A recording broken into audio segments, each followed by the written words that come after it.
क्या हो जब किसी की जान जाते जाते बचे और उसी अस्पताल के वार्ड में अचानक से शहनाइयां गूंजने लगे। जी हाँ, आज के एपिसोड में कहानी ने जो पलटी मारी है वो आपके होश उड़ा देगी। एक तरफ हमारी वृंदा जो बिना किसी स्वार्थ के सबकी जान बचा रही है, वहीं दूसरी तरफ वृंदा की पर मंडरा रहा है मौत का एक बहुत बड़ा साया। आखिर कौन है वो अनजान बाइक वाला मसीहा, और नीरव ने वृंदा को देखते ही अपना मुंह क्यों छुपा लिया? द पूजा शो के आज के इस खास रिव्यू में हम आपको देंगे हर छोटी बड़ी डिटेल में अपडेट। तो वीडियो को बिना स्किप किए अंत तक जरूर देखिएगा, क्योंकि आज का अपकमिंग एपिसोड बहुत ही धमाकेदार होने वाला है। तो दोस्तों, तू ही रे दिल में के आज के एपिसोड की शुरुआत होती है अस्पताल के उसी टेंशन वाले माहौल से। स्वाति, संजय और जीतू सब सरिता के पास बैठे हैं। स्वाति भारी मन से डॉक्टर को थैंक यू कहती है कि उन्होंने सही समय पर माँ को बचा लिया। लेकिन दोस्तों, डॉक्टर का जवाब सुनकर स्वाति के भी कान खड़े हो जाते हैं। डॉक्टर कहती है कि ये तो हमारा फर्ज था, पर इस थैंक्स की असली हकदार तो वो लड़की है जो सही समय पर सरिता जी को यहाँ पर ले आई। स्वाति के मन में उस अनजान लड़की से मिलने की तड़प उठती है। वो कहती है कि काश मैं उससे मिल पाती। वहीं वार्ड के बाहर रिसेप्शन पर हमारी वृंदा बेचारी परेशान बैठी है। संजय भी अपनी माँ के पास बैठा बहुत टेंशन में है, जिसे स्वाति बड़े प्यार से सांत्वना दे रही है। तभी रिसेप्शन पे एक प्रेग्नेंट लेडी को अचानक उल्टियां आने लगती हैं, और हमारी प्यारी वृंदा, जिसका दिल सोने का है, तुरंत उठकर उस लड़की को पकड़ने और उसकी मदद करने के लिए दौड़ पड़ती है। इसी बीच दोस्तों, रूम में मोहन जी की एंट्री हो जाती है और उन्हें देखते ही स्वाति पूछती है कि पापा, मम्मा आई है क्या? तो मोहन जी बताते हैं कि मम्मा घर पर है। वो संजू की माँ का हाल पूछते हैं, जिस पर स्वाति बताती है कि वो पहले से बेहतर है और उन्हें होश आने ही वाला है। और तभी सरिता जी को होश आ जाता है। वो बेहोशी के हालत में ही संजू संजू पुकारने लगती है।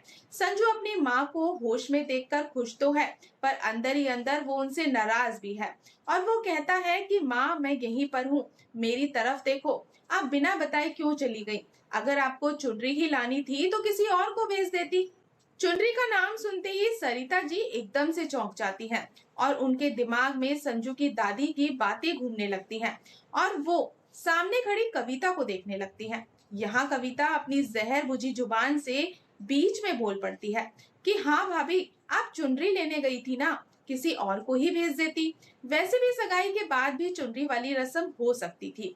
और कविता की ये बातें माहौल को और भी ज्यादा भारी बना देती हैं।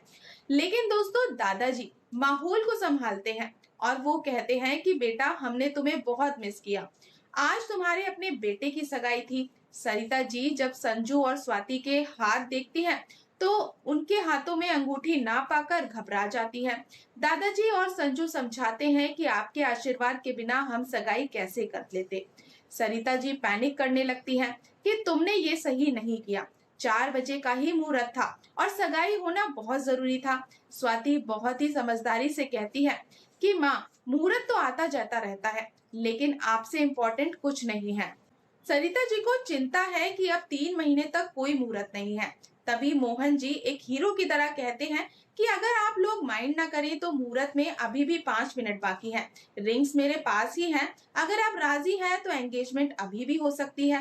दादाजी भी खुशी खुशी हामी भरते हैं कि बड़ों की मौजूदगी से अच्छा मुहूर्त और क्या होगा। तो अब बारी थी माधवी जी को मनाने की। मोहन जी वीडियो कॉल करते हैं।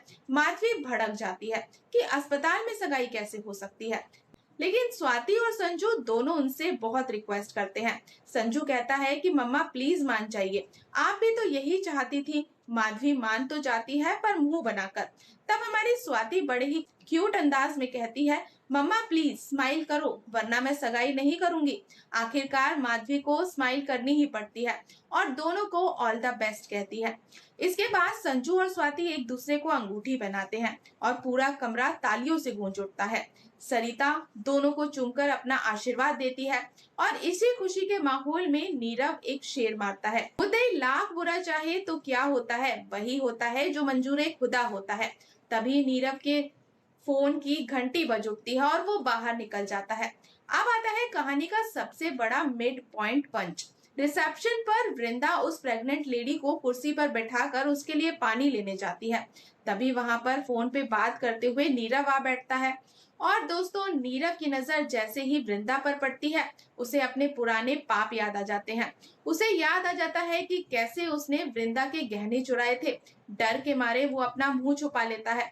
उधर कमरे में सरिता अफसोस कर रही है कि काश वो अपनी गुड़िया स्वाति को माता रानी की चुनरी पहना पाती। और तभी स्वाति की नजर सरिता के तकिए के नीचे रखी एक माता की चुनरी पर पड़ जाती है। सब हैरान है कि ये यहाँ कहाँ से आई। दादाजी कहते हैं कि शायद उसी लड़की की होगी जिसने जान बचाई थी।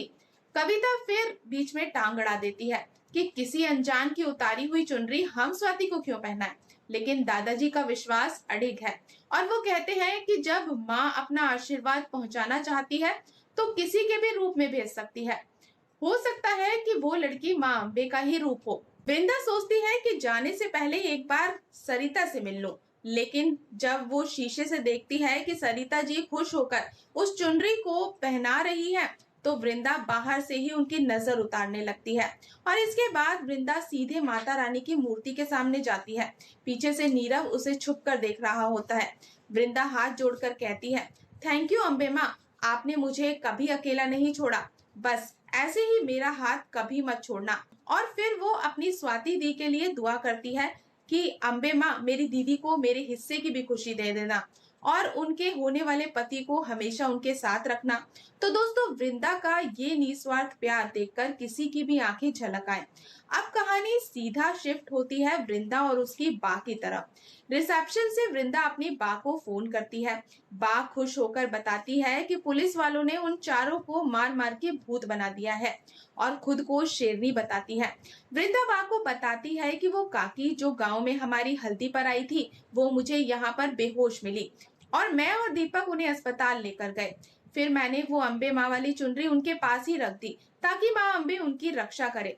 लेकिन तभी फोन पर बात करते हुए बात सड़क पर चल रही है और उनके ठीक पीछे एक बेकाबू ट्रक हॉर्न बजाता हुआ आ रहा है। बा फोन पर वृंदा से कहती है कि कभी अपने बारे में भी सोचा करो। इधर तभी ट्रक बिल्कुल बा के पीछे आ जाता है और तभी अचानक किसी फिल्मी हीरो की तरह एक बाइक वाला लड़का अपनी बाइक बा और ट्रक के बीच में घुसा देता है। बा का फोन नीचे गिर जाता है और वो जोर से चिल्लाती है। उधर वृंदा फोन पर बा की चीख सुनकर बुरी तरह से घबरा जाती है। कुछ पल की घबराहट के बाद वो बाइक वाला लड़का बा का फोन उठाता है और अम्मा अम्मा कहकर उन्हें शांत करता है और उनका फोन उठाकर उनके पास लाता है। वो लड़का बा को लेकर एक चाय वाले के पास जाता है। जब वृंदा को उस लड़के की आवाज सुनाई देती है तो बा बताती है कि इसी लड़के ने उनकी जान बचाई है। वो लड़का चाय वाले से गांव का नाम पूछता है, सुंदरपुर। लड़का मुस्कुरा कर कहता है, वाह, जितना सुंदर गांव उतना ही सुंदर इसका नाम।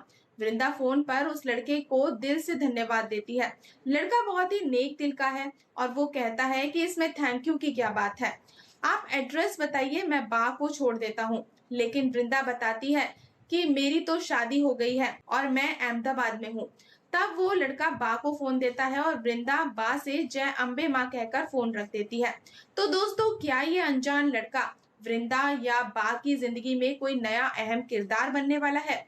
क्योंकि जिस तरीके से शो में उसकी एंट्री दिखाई गई है, तो वो जरूर शो में किसी अहम किरदार की एंट्री है। ये देखना बहुत दिलचस्प होगा। और फाइनली दोस्तों, एपिसोड के अंत में हम देखते हैं कि संजू और स्वाति अपनी माँ सरिता जी को व्हील चेयर पर लेकर अस्पताल से घर के लिए निकलते हैं।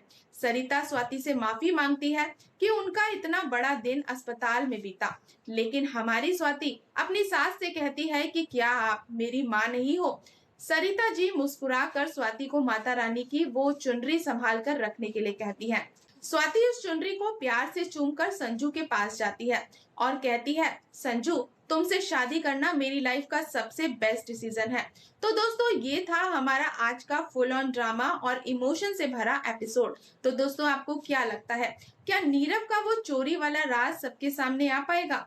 और वो बाइक वाला अनजान लड़का आखिर कौन है? अपनी राय हमें कमेंट में जरूर बताएं। और दोस्तों, अगर आपको हमारी आज की ये अपडेट पसंद आई हो तो वीडियो को लाइक करें, चैनल को सब्सक्राइब करें और बेल आइकन को दबाना बिल्कुल ना भूलें। तो मिलते हैं नेक्स्ट अपडेट के साथ, तब तक के लिए गुड बाय।